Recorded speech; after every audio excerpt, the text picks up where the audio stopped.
You actually ready? You actually ready for this? Come on. All right, 3, 2, 1. We are on. We are recording. Guys, what's going on out there today? Thanks for hanging out with me and Jeff Jacklich. Another episode of the Gold Ball Hunting Podcast, where you can find us on YouTube. You can find us on iTunes. I think there's other audio formats as well. Yeah. Sometimes the video format on YouTube is obviously visual, so it's sometimes worth more belly laughs over there than just the audio version. But however you are consuming these podcasts, we really appreciate it, and welcome to another episode of the Gold Ball Hunting Podcast. So Jeff, listen, I want to talk to you about something. Yesterday, I played a practice match, which I alluded to in yesterday's episode. Played 3 sets, and I was a little on the tired side from a strenuous mountain bike ride the day before. However, Right. one of the things I was really disappointed in when I played the finals in Irvine, the singles final, what was that, almost 2 weeks ago, Right. 10, is I felt tentative. I just was tentative and just was too tight. Let's call it what it is. I played Right. tight. Okay. So I decided yesterday that I wanted to up the power from shot to shot, whether it was serve, whether it was return, whether it was hard slide approach, whether it Right. was a first volley, whatever it was. I wanted to see what are my limits here in terms of power. Now, you and I, when we were talking about this topic before we hit the record button, said, well, we got to be careful because one of the things we're trying to do with everyone is rein them in terms of trying to look for the exit too early in the point, meaning Right. you're going for the outright winner where you're not allowing your opponent to touch the ball. That wasn't my intention yesterday. My intention was actually, for example, in the serve, was to, all right, let's put the toss out in front. Let's serve right at my practice partner, Greg, yesterday. And let me just see how hard I can hit it. And, and see, well, that's too much, or I can go a little more than that. And what I found was I was actually I've been the power source has been kind of underachieving, I think. Yeah. So the thought was on the serve, go bigger not to try to win the point because I'm serving right at him. Right. And I think more oftentimes than not, I sort of tied him up and got kind of a free point where it didn't come back. Same thing on the return. I've had this thing where I sort of slide the forehand return, and I said, forget it. I'm just going to hit it. If the ball's out there to my right, I'm going to hit it with a drive, and I'm not going for a corner, but Right. I'm just going right back up the middle. Lo and behold, wow. Crazy stuff. They stayed in. So, and the same thing with the backhand, as if I wanted to play more of a slice. It wasn't really a chip backhand return to serve Right. in the backhand, but it was a underspin drive hit harder than what I've been doing. Right. Right. So, and we've always said that in these practice sets, you got to leave your ego at the door because Right. you're not practicing literally how to win. You're kind of tinkering with what's your range. Right. What's your tolerance in these points? Right. Where does pace and control puts you at whatever level that is, and everybody's pace and control is a different MPH, right? So my standard rally ball is going to be a different miles per hour than your standard rally ball. Everybody's not the same. But then where if I start pushing the pace, as long as I'm not, like you said, going crazy for the edges of the court, but I'm picking some big targets and I'm going to go big with the shot.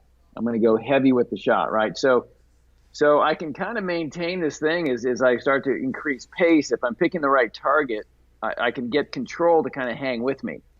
And then at some point, when do these things start to separate, but then separate to the point where now it's no longer beneficial? There's a place in here where you can still live with the risk reward and not make every one.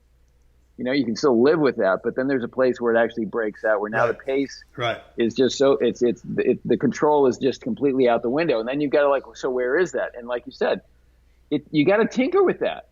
And you can't tinker with it with trying to end the point, because that is just totally the talk about getting out of the point right now. Yeah, right. The point will be over. Yeah, well, and right. Not in your favor. Yeah, because what you're not practicing is how to hit winners.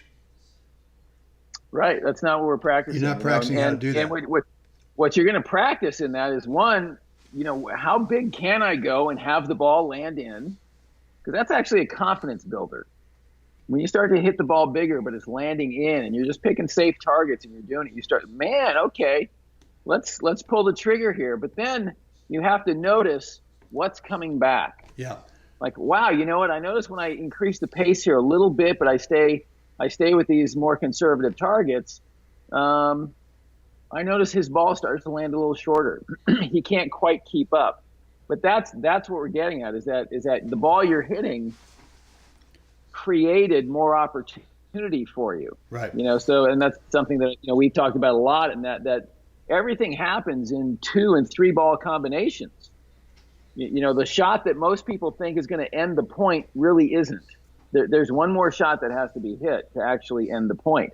And that's a big takeaway there, is to get your head wrapped around that idea. One of the things I felt yesterday was that going with just trying to hit the ball with more pace, but going right at him. What I sort of came away with, well, this is another way to rob someone of time. So I think usually when I've always thought about taking time away, has been more about court positioning, right? Has been me sort of getting on their shot earlier and playing it somewhere else in the court to give them less time to recover. But what I was finding yesterday was that serving bigger to the body and returning bigger to the body, or taking an unapproachable, because it's not short, but it's not necessarily deep, groundy, hitting it heavy right back at him. And what I found was you could see him unable sometimes, if it was literally right at him, not have the time to get out of the way and be able to hit a clean thing. And I started anticipating when, first of all, I would feel, boy, that felt good. If this stays in, it'll be a miracle. Oh my God, it's way in. And then the next thing you know is you look up and it's just like a laser beam going right at him. And you just know now that the chances of a short ball coming, if it comes back, are high. So then I would start really looking for it. So I guess the point of today's episode is that go out there and tinker with how you could hit with more pace to a safe target. And again, you're going to have to tinker with this, because just like Jeff was saying, there will come a point where it's out of control.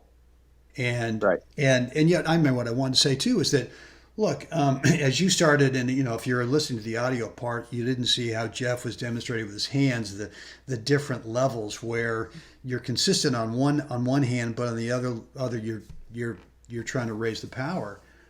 There comes a point where there is some separation there, right? Where you're giving enough power, and maybe you're missing a few more balls than you normally would before, as if you were giving it average power.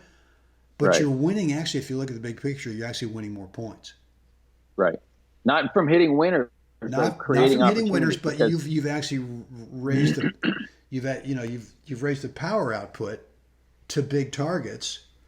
But because you're making what you could chart in a match, a couple of more, let's call them unforced errors, you're still winning more points. I mean, it's kind of like we talked, I think, with a recent student who's going, look, yeah, we want you to raise your first serve percentage, but we don't want you to raise it so high that all you're doing is just getting the thing in there just to get the percentage up, and the returner is eventually going, is this it? Is this it? Okay, well, I don't care if it's first serve. I'm going to step around and take advantage. So thanks, Cupcake. Yeah, so there is some number, let's call it 70%. If you're getting 65 to 70% of high quality, first serve's in play, Right. That's where you want to live.